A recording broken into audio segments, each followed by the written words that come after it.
my love of plants, but also my love of video games. Together, 5 Zelda plants and what their real-life counterparts are.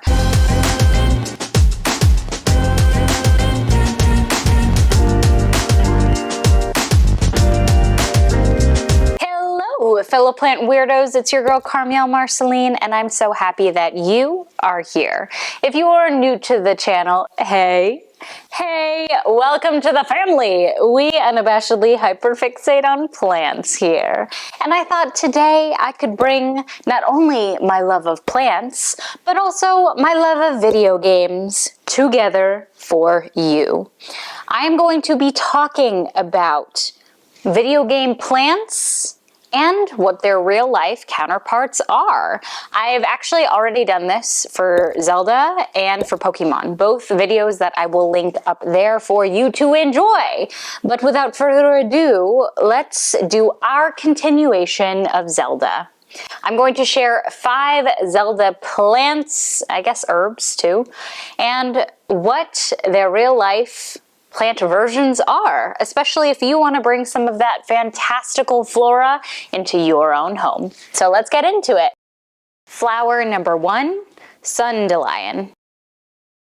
I have been playing Tears of the Kingdom, TOTK, on and off for the past 6 to 8 months. I am definitely the type of person who loves to level up my character and do side quests before actually beating the full game. Anyway, Sundelions can be found in very sunny areas, especially like in the Sky Islands.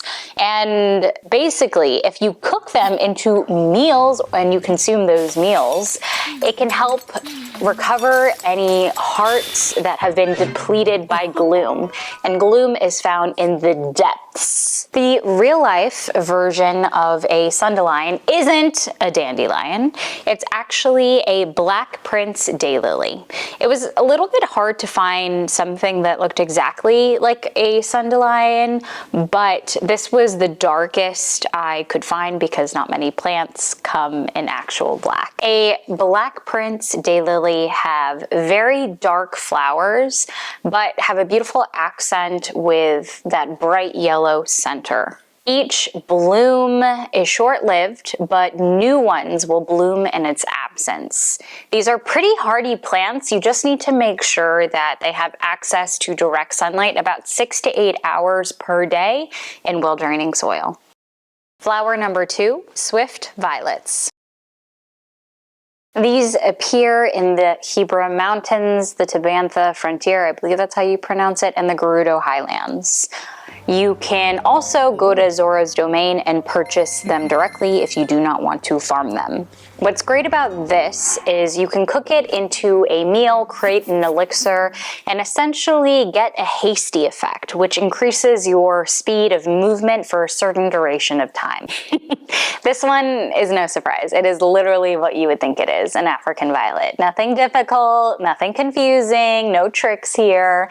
And if you want to get real specific about it, it's specifically a Persian prince. It's got 5 dark violet leaves with a yellow center, and all those leaves are heart-shaped, and it grows to be around 8 inches in height. They can be grown indoors. In fact, my mom has definitely 5 to 10 of them in our house in Virginia.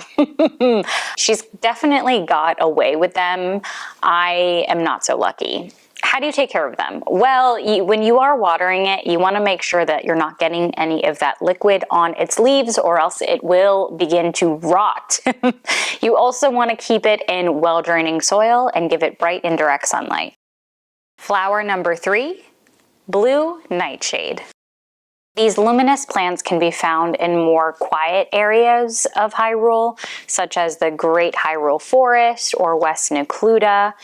You can cook these into elixirs or meals that help with your stealth so you can sneak behind monsters, or you can use it to upgrade your armor. While there isn't exactly a plant that glows in the dark, I did find something that was as visually arresting, and it's a blue Himalayan poppy. These are found in the eastern Himalayas, and they've got this gorgeous, bright, arresting blue color with a golden center. They need to be planted in places that have cooler climates, given its alpine roots, and their literal roots are used to being exposed to cooler water from runoff thanks to melting snow, melting ice. What's interesting about this specific plant is you want to make sure that the soil is consistently moist, and you also don't want it to be too hot. Like anything above 80 degrees is too much for this plant. Flower number 4, warm Safina. While I covered the electric version in a previous video, today we are talking about the warm one.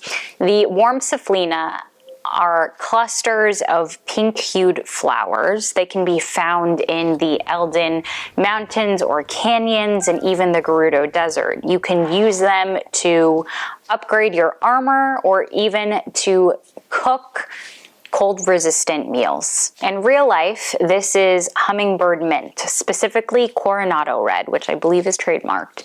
Anyway, they've got these clusters of pink reddish flowers that also have a slight orange tint. They are native to North America, and as the name suggests, they attract hummingbirds and sometimes butterflies. They are drought resistant. They love and thrive in hot, dry climates.